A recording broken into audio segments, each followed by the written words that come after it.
The next item of business is First Minister's questions. At question number 1, I call Douglas Ross. Thank you, Presiding Officer. The Horizon Post Office scandal is a horrendous miscarriage of justice that ruined hundreds of lives. Politicians of all parties will rightly reflect on what they should have done sooner. The UK Government has now acted to overturn the wrongful convictions of innocent victims. In Scotland, however, prosecutions were handled by the Crown Office, not the Post Office.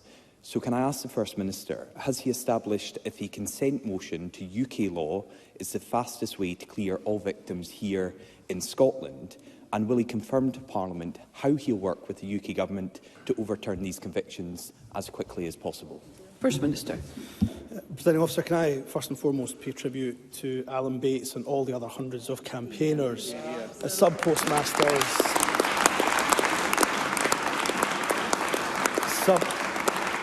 all of the sub-postmasters and sub-postmistresses who campaigned tirelessly over decades to ensure that they receive justice they are still waiting for. Of course, it should not have taken a TV drama for action to have to be taken. And Douglas Ross is right. There is a need for reflection for all of those involved. And the Post Office is, of course, a wholly reserved institution which is accountable to UK Government ministers. The difference, as Douglas Ross rightly points out here, is that prosecutions in Scotland have been taken forward by the Independent Crown and Procurator Fiscal Service. I spoke to the Lord Advocate just this morning and the Solicitor General this morning, and she is willing to provide a briefing to any MSPs that have an interest in terms of the Crown's own handling of these issues. To answer Douglas Ross's question directly, the Justice Secretary has written to her counterpart in the UK Government to say we're willing to work with the UK Government in relation to legislation they're bringing forward to overturn wrongful convictions. I think the quickest way and fastest way to do that probably would be through the LCM process, but there are a number of complexities to have to navigate and to have to work through for some of the reasons that Douglas Ross has already highlighted. So I think we will, of course, engage immediately and urgently, as we already have done with the UK Government. But what is absolutely certain, whether you are in Scotland or any other part of the United Kingdom and have been impacted and affected by this, that sub-postmasters have waited far too long for justice. They shouldn't have to wait a moment longer. Douglas Ross. I join the First Minister in congratulating Alan Bates and others, as I did in the House of Commons earlier this week. Victims and the public will rightly ask why it's taken so long for this deep injustice to be corrected, and multiple political parties and many individuals should have and could have acted sooner. Blame starts with the Post Office, but people are understandably looking at what others could have done. Scotland's Crown Office were made aware of concerns with the Horizon system in 2013, more than 10 years ago. Dr Andrew Tickell, a senior law lecturer at Glasgow Caledonian University, said this week, and I quote, "The revelation that the Crown Office knew of problems is huge." He continued, "Did they stop prosecuting? Did it occur to them that any of their cases before 2013 might now be unsafe because of these uncertainties?" And he added that Scotland was just at the beginning of addressing the miscarriage of justice, while England and Wales were much, much further down the line.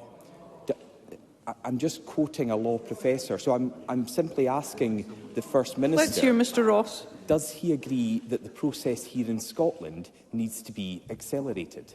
First Minister. I would say to Douglas Ross, first and foremost, let's remember, of course, that there is a public inquiry, of course, underway. But I think it's been well established, of course, that the inaccurate data presented by inaccurate evidence presented by the Post Office is at the very heart of the scandal. And the Post Office, of course, is accountable and has been accountable to UK Government minister and ministers over many successive UK governments. So that will all undoubtedly be a matter of interrogation and questioning by the public inquiry. In terms of the Crown Office, and I reiterate the point that Lord Advocate is willing to meet with members of the Scottish Parliament to talk them through what the Crown has done, because these are independent functions of the Crown and Procurator Fiscal Service. But my understanding is that when the Crown Office was told in 2013 by Post Office solicitors about the Horizon the challenges around Horizon evidence. They continued that dialogue with the Post Office, but immediately in September 2013, they made it aware and provided guidance to every Scottish prosecutor at the earliest possible point in time to treat cases reported by the Post Office on their individual regard to their facts and circumstances and evidence which did not rely upon Horizon.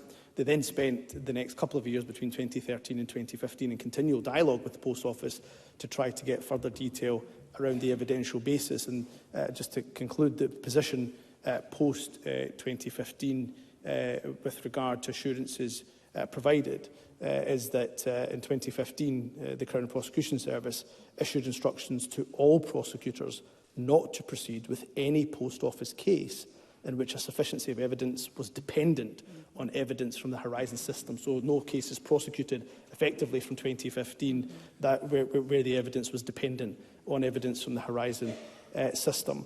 In terms of where we are in relation to the process with the Scottish Criminal Case Review Commission, what I'm willing to do is work with the UK Government to look at a process which effectively en masse seeks to overturn any wrongful convictions. Douglas Ross. So the actions of the Post Office were despicable and probably criminal, but the actions of the Crown Office here in Scotland should trouble us greatly. There was a sudden spike in cases involving people who were some of the most trusted in their communities, but the Crown Office proceeded anyway. That was until 2013, and suddenly they decided not to proceed with a case in the Gorbals. Now, the First Minister has just articulated that it was September 2013 when the Crown Office first found out and sent out that information, but it wasn't. We know on the 29th of January 2013 that a prosecutor fiscal cited, and I quote, issues with Horizon as the reason for not proceeding with a case in January 2013, not in September 2013.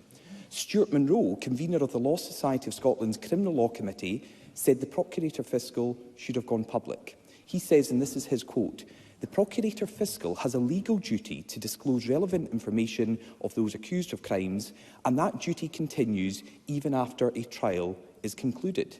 As soon as the Procurator Fiscal became aware of concerns about the reliability of Horizon, that should have been disclosed." So does the First Minister agree that Scotland's Crown Office has serious questions to answer here?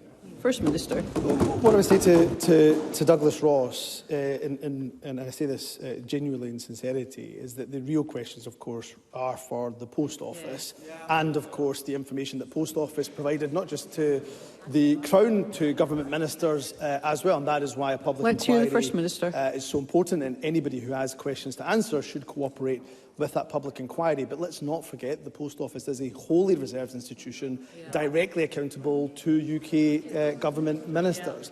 What I would say about questions to the Crown, and there are legitimate questions to ask of the Crown. The Crown, of course, does operate independently of government ministers, and of course, as it should, operate independently of myself as the First Minister. So there are questions, very legitimate questions, that individuals and indeed members of this chamber will have for the Crown Office. I repeat what Lord Advocate told me this morning. She is more than happy to provide a briefing to members of the Parliament that have an interest. I will end by reiterating the points I made at the very beginning, which is that sub-postmasters, sub-postmistresses have waited far too long for justice. It's incumbent on all of us to ensure that we not just get them access to that justice, but access to compensation too. Douglas Ross. The UK-wide inquiry, which the First Minister has mentioned, will look at all of these issues. And it's right, it continues to scrutinise what happened. But we must examine the unique circumstances in Scotland where the Crown Office were responsible for prosecutions of innocent people. If the Crown Office knew of specific problems more than a decade ago, that raises serious questions. We don't know what they did, if anything, with that information. The Horizon Post Office scandal has devastated lives. It is the most appalling miscarriage of justice.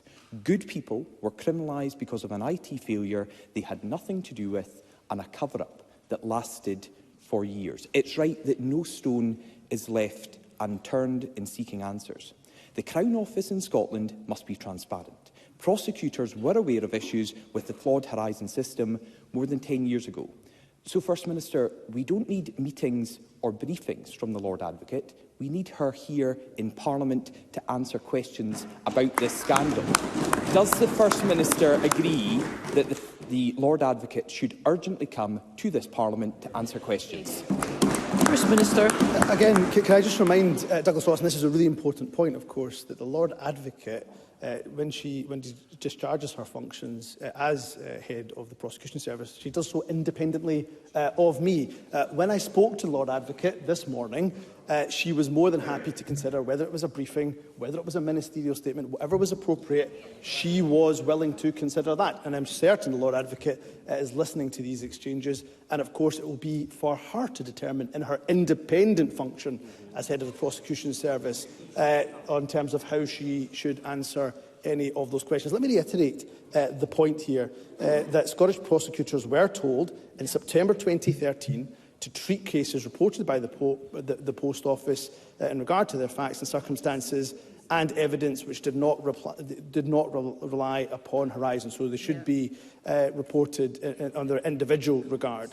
Then, of course, no cases were prosecuted from 2015 where the sufficiency of evidence was dependent on the evidence from the Horizon system. And my understanding, again, from the conversations I've had with the Lord Advocate, is that the engagement with the Post Office between 2013 and 2015, the Crown Office were assured by Post Office and their legal representatives that issues that arise with the Horizon system in England did not impact on any live Scottish cases. So they continued to seek those assurances and then took the action that they did in both 2013 and 2015 as well. Presiding Officer, I simply end where I started. Time and time again, sub-postmasters, sub-postmistresses were telling the UK government, they were telling ministers in the UK government that the body that they are wholly responsible for, the Post Office, was lying. They were simply not telling the truth about the Horizon system. Time and time again, they were not listened to. They have waited far too long for justice. They waited far too long for compensation. This government will work with the UK government to ensure they get access to not just justice, but access to the compensation they so rightly deserve. Question number 2, Anna Sarwar.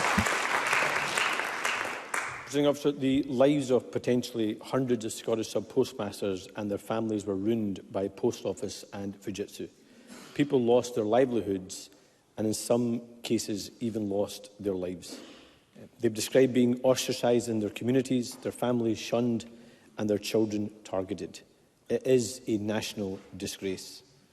I welcome that these convictions will be overturned, but there is more to this scandal. Unlike in England and Wales, where the Post Office itself brought these prosecutions, in Scotland they were carried out by the Crown Office and the Procurator Fiscal. And as we've heard, we know ministers in the Crown were made aware of concerns around unsafe prosecutions in 2013. So can I ask the First Minister what conversations he, his Justice Secretary and the Lord Advocate have had about the role of Scottish institutions in prosecuting these cases and how this was allowed to happen for so long? First Minister. Again, let me just be clear, whether I was Justice Secretary at the time or indeed in my current role as First Minister, it would be wholly inappropriate for any government minister to demand to see the evidential basis for a case that the Crown was prosecuting. I know Anna Sarwar's not asking that, but I'm making the point here that if the issue here is the evidence that was provided by the Post Office, it would be wrong for me to, in any ministerial position, to suggest that I need to see that evidential basis in any individual prosecution. Anna Sarwar asked what conversations I've had with the Lord Advocate. I had a conversation again this morning with the Lord Advocate, and the Lord Advocate stressed a number of points. She's happy to provide a timeline in terms of how the Crown has responded. She is very confident about the Crown's response. They were told in 2013 about possible problems. They issued guidance to their individual prosecutors in 2013. They stopped prosecuting cases in 2015 after a period of continual conversation with the Post Office, stopped prosecuting cases in 2015 where the sufficiency of evidence was dependent on the Horizon system. And the Lord Advocate is open to briefing members of the Scottish Parliament, and again, as we've already heard, whether that's through a briefing or whether that's through a ministerial statement, I'm sure Lord Advocate will, of course, reflect. But Anna Sarwar is absolutely right at the heart of this. Hundreds of people right across the United Kingdom whose lives and reputations have been tarnished and ruined. It is incumbent that this government works with any other government, including the UK government, across the United Kingdom to ensure that justice is forthcoming and access to compensation is not impeded. Anna Sarwar. There are big questions for the Crown Office and the Procurator Fiscal, and I think it would be right if the Lord Advocate came to this Parliament to answer those questions from members. But this goes beyond convictions.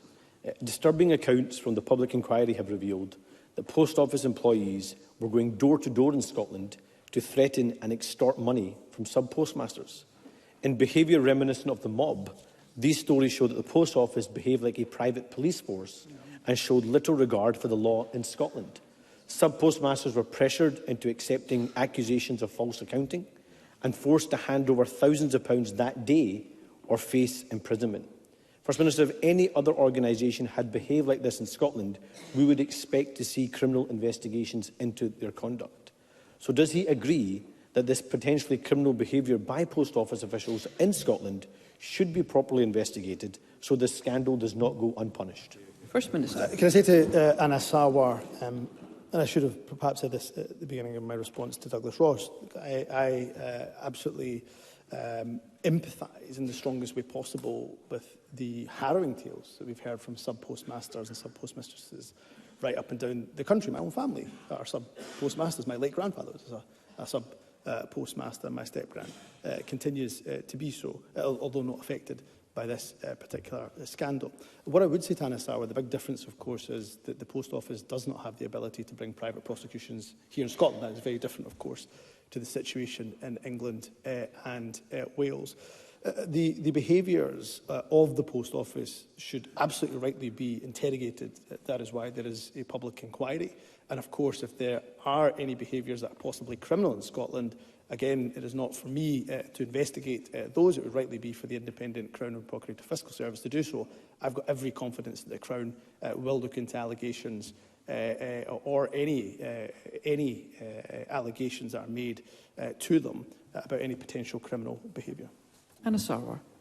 Presiding Officer, too often in this country, when there is an injustice, the first instinct of institutions and government is to protect themselves.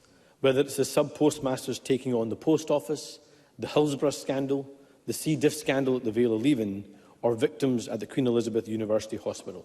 It shouldn't take victims disclosing the most harrowing moments of their lives to shame both of Scotland's governments into action, but it happens too often.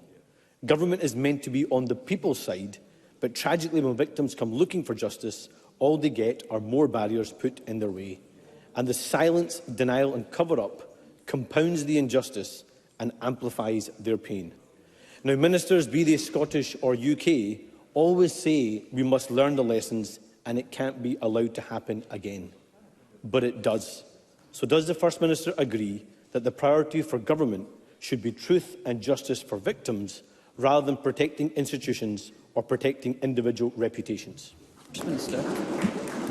Look, I do agree that is of paramount importance. I do remind Anna Sarwar, of course, the Labour Party were in the UK government for a number of years while sub-postmasters and sub-postmistresses were telling UK government postal ministers, Labour ministers, that the Post Office was presenting inaccurate data. So I think it is important for all UK-based parties in particular to reflect on their relationship with the Post Office and whether they were listening or not. In terms of the government's approach, I think we can demonstrate time and time again where issues have been brought to this government. We have not only engaged, often in really difficult conversations, engaged with individuals who bring forward harrowing stories and tales, but where necessary, of course, we will always investigate, whether that's through the independence of commissioners that we have here, whether it's the Patient Safety Commissioner, which I'm pleased that bill has passed, whether it's through the duty of candour in relation to the NHS, whether it's through public inquiries that we instruct. This government's approach has been and will always be to ensure that we seek the truth and that we always ensure that we do right by the people of Scotland. And when it comes to this particular issue, when it comes to sub-postmasters here in Scotland, we will work with whoever we need to, including, of course, the UK government, to ensure that those individuals not only get access to justice, but compensation which has been denied to them for far too long. Question number 3, Alec Cole-Hamilton. Thank you, Presiding Officer. To ask the First Minister when the Cabinet will next meet. First Minister. Tuesday. Alex Cole-Hamilton. I'm grateful for that reply. Nitazines are a kind of synthetic opioid, 50 times stronger than heroin. They're often delivered in a single pill or disguised as other substances entirely. Presiding Officer, the synthetic opioid epidemic across North America has already claimed hundreds of thousands of lives, and public health officials and charities are worried these drugs are coming to Scotland. We know that nitazines have been linked to the deaths of 9 Scots this summer, or since the summer. And the front line in our response to these new substances is information, detection and treatment. Presiding Officer, we still have the worst drug deaths in all of Europe. So can I ask the First Minister why his budget delivers a real terms cut to drug services just as this new threat is emerging? First Minister. Can I say that we are committed and haven't reduced the money in relation to the national mission for dealing with drugs deaths. Alex Cole-Hamilton is absolutely right about the danger of nitazines. In fact, the Drugs Minister and I spoke about this threat recently. I also spoke when I was in New York last year to the Health Commissioner in New York about the real dangers of synthetic opioids, which Alex Cole-Hamilton is right to say that they are a real epidemic in America, and we are not complacent about the challenges that we face here. So we will continue to invest in the national mission in tackling drugs deaths. When it comes to the specific action that we're taking around nitazines, and there's a number of actions that we are taking in relation to them and in relation to synthetic opioids. I'm more than happy for the Drugs Minister to meet with Alex Cole-Hamilton to give him more detail about the actions and the range of actions that we're taking in this regard.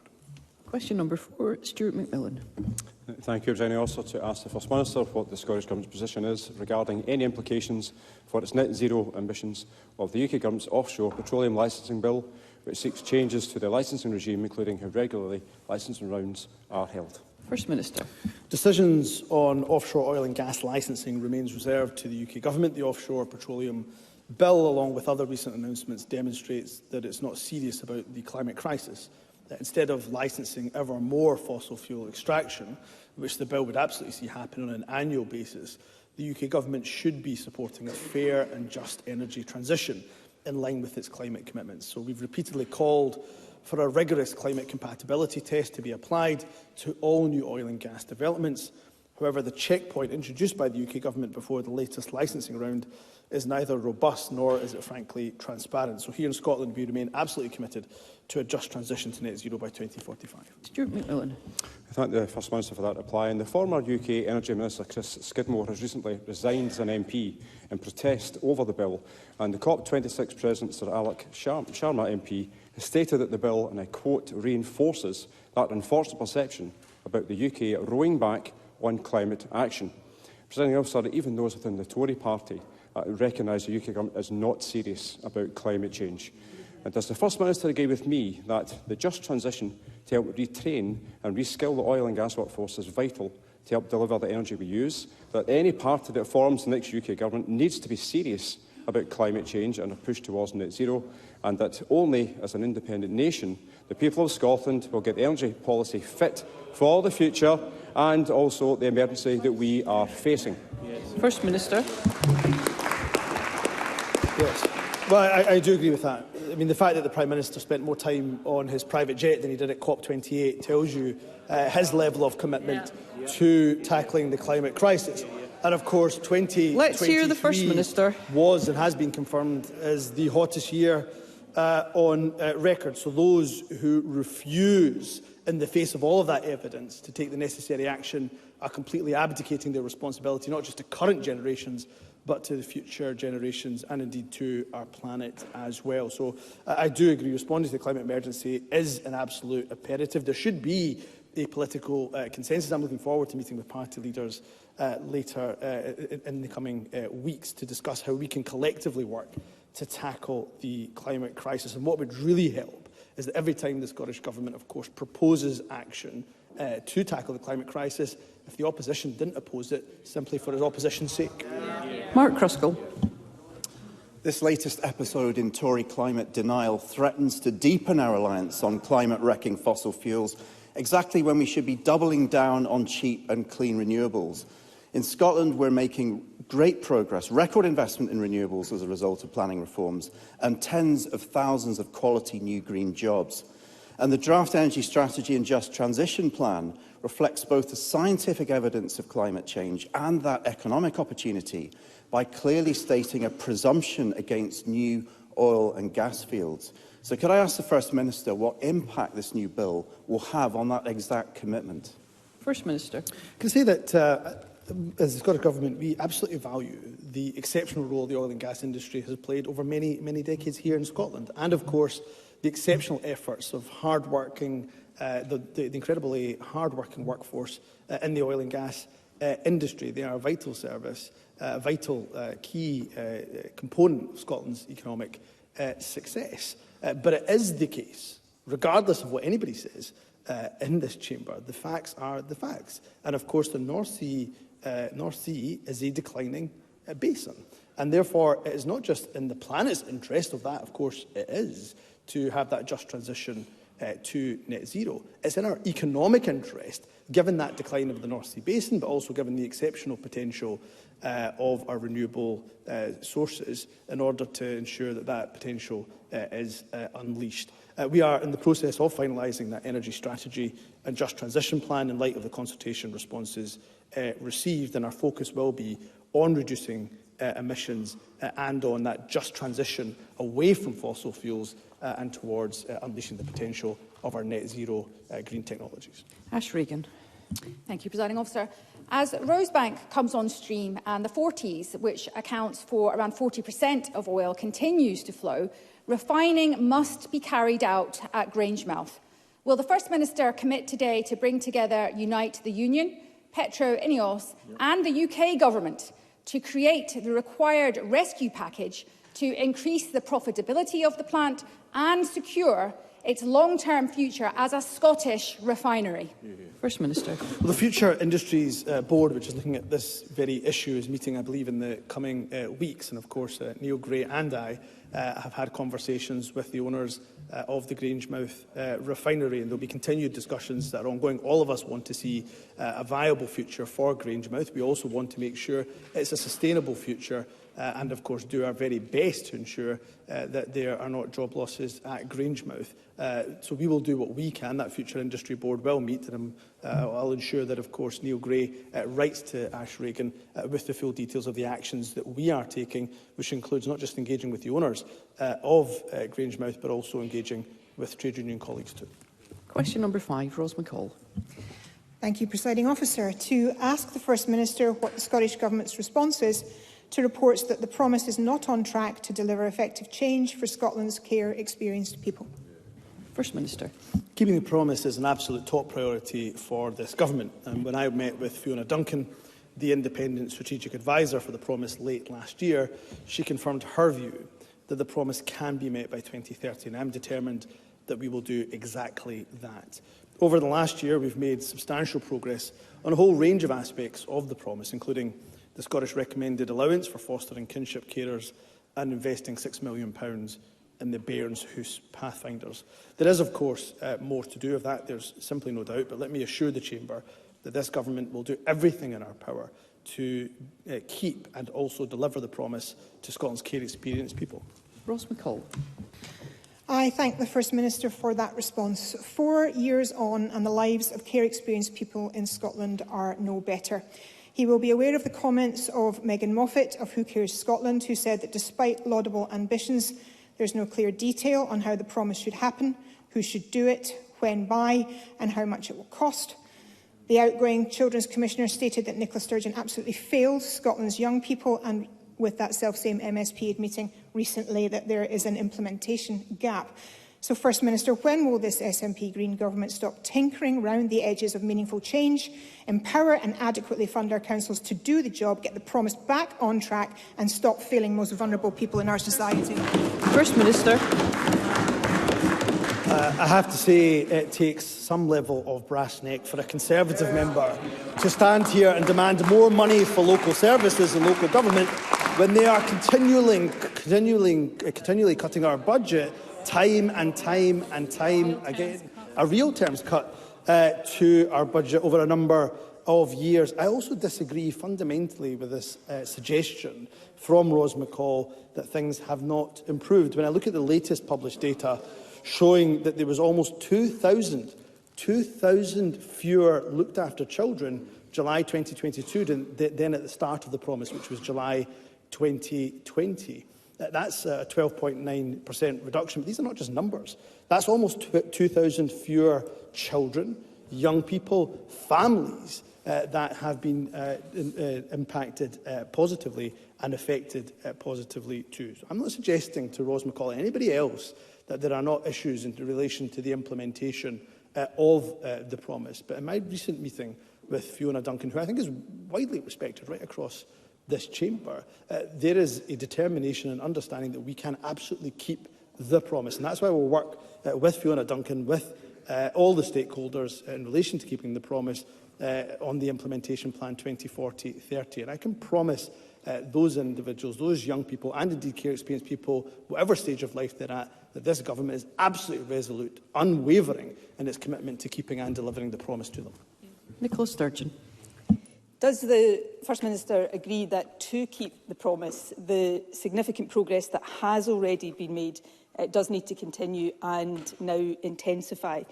In particular, does he agree that the Whole Family Wellbeing Fund is absolutely essential to provide the funding to transform services so that families are better supported and fewer young people then need to enter care in the first place? And to that end, will he give a commitment that this fund will be delivered in full and that it will be fully invested to improve the lives of the young people, present and future, to whom that promise has been made? First Minister. Absolutely. First and foremost, can I recognise that there frankly would not be a promise if it wasn't for the efforts of the former First Minister, of Nicola Sturgeon. And I think Nicola Sturgeon would be the first to say that there would be no promise if it wasn't for the efforts of young, care, experienced people. So I want to pay tribute to them for the impact that they have had on all of us, not just on government, but I suspect every single member of the Scottish Parliament who's engaged with care experienced young people and care experienced people more generally will have been impacted. I have had the pleasure of engaging with a number of care experienced people in my time as First Minister and before, and most recently hosting them in Bute House for a Christmas party, which was not just great fun, but actually gave me the opportunity to hear from them directly on the improvements we had to make. To answer Nicola Sturgeon's question directly, the Whole Family Wellbeing Fund is, of course, a central component for us in terms of keeping the promise. And despite the very challenging autumn statement, despite the continued cuts over a number of years to our budget, we have prioritised £50 million for the fund in the 24-25 budget, as I say, even in the face of significant financial constraints, reflecting our priority and the importance that we attach to keeping the promise. Question number 6, Paul Sweeney. Thank you, Presiding Officer. To ask the First Minister what urgent steps have been taken to address reports of a mental health crisis with an increase in calls to the NHS 24 mental health hub. First Minister. There's no question that for many people recent times have been extremely challenging, exacerbated of course by COVID, and we know the cost of living crisis. So we are committed to support people's mental health and well-being, just as we are to support their physical health too. Our recently published mental health and well-being strategy, delivery plan and workforce action plan recognises that an effective mental health system must address all levels of need. They set out what people have a right to expect from high-quality mental health services and the actions we're taking to achieve those aims. These actions will continue to evolve, of course, over time, and I'm always open to constructive dialogue with opposition parties on where they think we can go further. The member references NHS 24 call volumes. It's good that more people feel able to come forward and ask for help for their mental health, and our substantially increased investment in NHS 24 is helping to ensure that more calls can be responded to. Paul Sweeney. Data from NHS 24 reveals that calls regarding alcohol problems have risen by over 600 in 2 years, and calls regarding psychotic symptoms have more than doubled since 2021. That is not simply people presenting for the first time, First Minister. That's people who are not being seen urgently in the way that they should. And last year, astonishingly, over 7 1,000 children and young people were turned away from CAMHS. That is an average of 26 children a day. Primary and community care services are under growing pressure, and yet ministers have failed to start recruiting the promised additional 1,000 mental health roles, whilst cutting the budget for the coming year by £5 million after inflation. Will the First Minister accept that his mental health strategy will fail unless it is properly resourced? First Minister. Can I say, when it comes to mental health funding, this government has a record that we are proud of standing on. And again, this is in the face of the most difficult set of finances and constrictions that we have faced in the history of devolution. The autumn statement from the UK government was the worst case scenario for Scotland. But despite that, difficult decisions, of course, have to be made across government in terms of budget. But this has not stopped our focus on key priorities. And since 2020-2021, the Mental Health Directorate's programme budget has more than doubled. When it comes to staffing, which is mentioned by Paul Sweeney, after following our record-breaking investment in CAMHS, which I've just mentioned, CAMHS staffing has more than doubled under this government. It's gone up by over 126% since 2007. And these are difficult decisions that are being made right across the United Kingdom because of those cuts coming from the UK government. In fact, when I look at Labour-run Wales and their 24-25 budget, here's a quote from their budget. We can no longer increase funding by 15% in 24-25 as was originally planned. We've reduced existing mental health budget by a further £6 million. So my point is, of course, that we will do everything we possibly can to increase the investment in mental health, but we cannot do that in the face of continued cuts from the UK government. Karen Adam. Thank you, Presiding Officer. Research indicates that 10% of children and young people have a clinically diagnosable mental health issue, and that's around 3 children in every class. Neurodiverse children and young people are struggling in particular right now, with Scotland currently facing a severe shortage of ADHD medication, which affects approximately 26,000 people. Can I ask the First Minister what the Scottish Government can do to help address this issue? First Minister. Karen Adam, forgive me, does raise a very, very important issue indeed, which I know impacts a number of people across the country, and I do recognise the impact of the global medicine shortages on people living with ADHD and the impact on their families as well. The pricing and supply of medicines is, of course, a reserve matter for the UK government, but we do engage with them regularly and have engaged with them specifically on this particular issue. The shortages are caused by a combination of manufacturing issues and a global increase in demand, and of course the Brexit red tape certainly hasn't helped.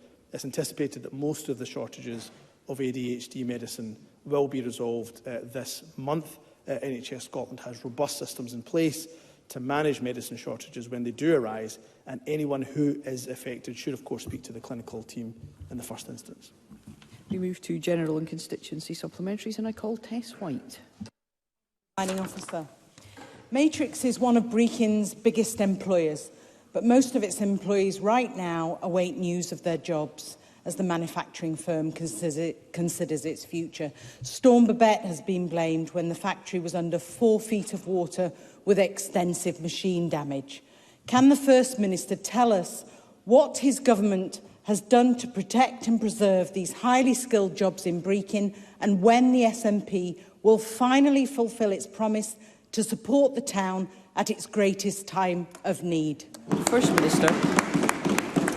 I, of course, did visit Brechin after Storm Babette, and of course we have been able to dispense with thousands of pounds in relation to business recovery grants, and I can get the exact detail to Tess White in that regard. So we are stepping up to help the people and the businesses of Brechin through funding that we have made available, and we were quick, of course, not just to visit, but to make sure that we acted. In terms of Matrix International more generally, more broadly, I know that the Cabinet Secretary is engaged. I know that Scottish Enterprise continue to be engaged. I was very disappointed to hear reports of potential job losses at Matrix International. And of course, the Scottish Government will provide support through our PACE initiative. PACE has already met with the company to offer support to the workforce, but Neil Gray will continue to remain engaged, as will Scottish Enterprise, and I'm happy to write to Tess White with further details of that engagement. Pam Duncan-Glancy. Thank you, Presiding Officer. During the Stage 1 debate on my Disabled Persons Transition to Adulthood Bill, the Government argued that a change in the law wasn't needed because good practice on ASN was spreading. New data from the Government School Census shows that the number of children with ASN getting legal support via a coordinated support plan has reached its lowest point ever.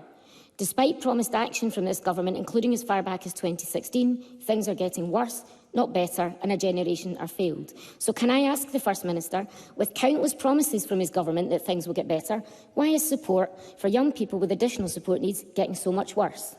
First Minister. We have invested significantly in ASN support for our young people. What I would say to Pam Duncan-Glancy is, of course, that there are a number of reasons why the Government didn't feel that they could support her bill, but we are always open to work with Pam Duncan-Glancy, with any member right across this chamber, to see what further work we can do, what more we can do to support our young people when it comes to the ASN support they required. But of course, what we will continue to do is not just invest in that. We'll continue to engage with our local authorities, who, of course, in Budget 24-25, as presented by the Deputy First Minister, are getting a significant increase in their budget, which will hopefully help in this regard. Jim Fairley.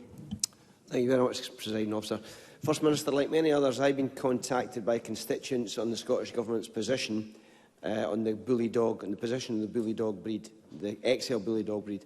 In light of the new controls on the breed in England and Wales, which will come into effect on the 1st of February, can the First Minister outline when his government will reach a decision on their own on this issue? First Minister.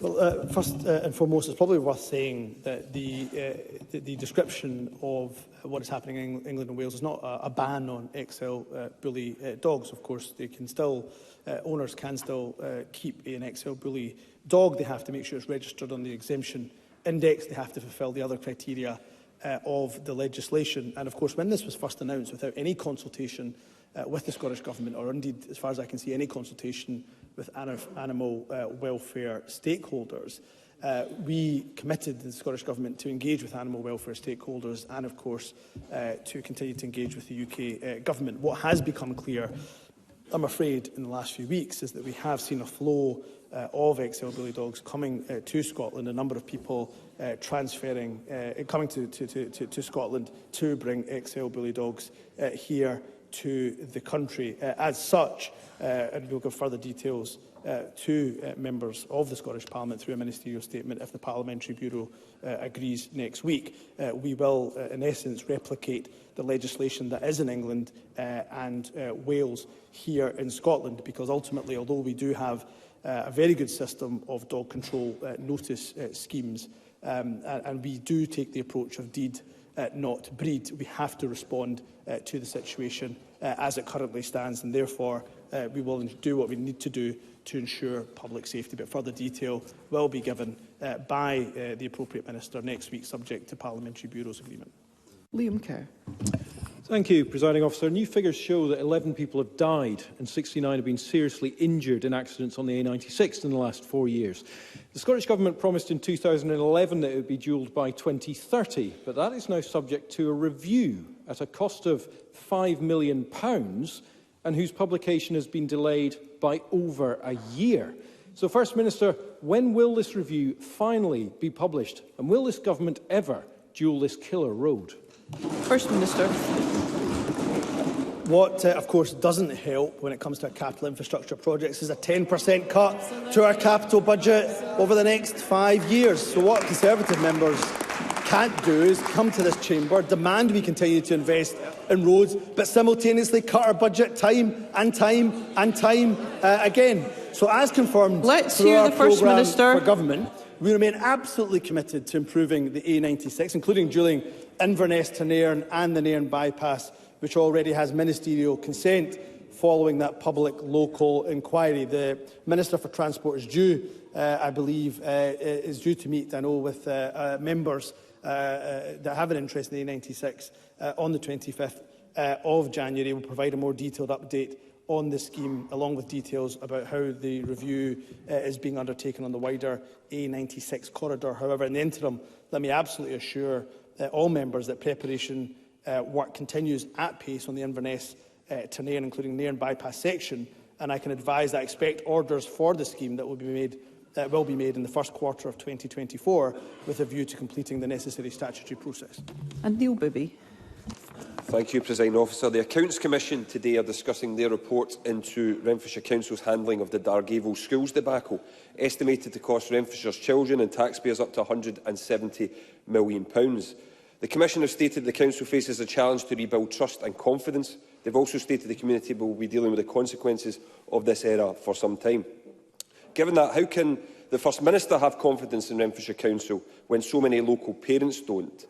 And given funding for a new Thorn Primary School has been rejected by the Government, what support will the Government provide to Renfrewshire's children to stop them paying the price of their council's incompetence?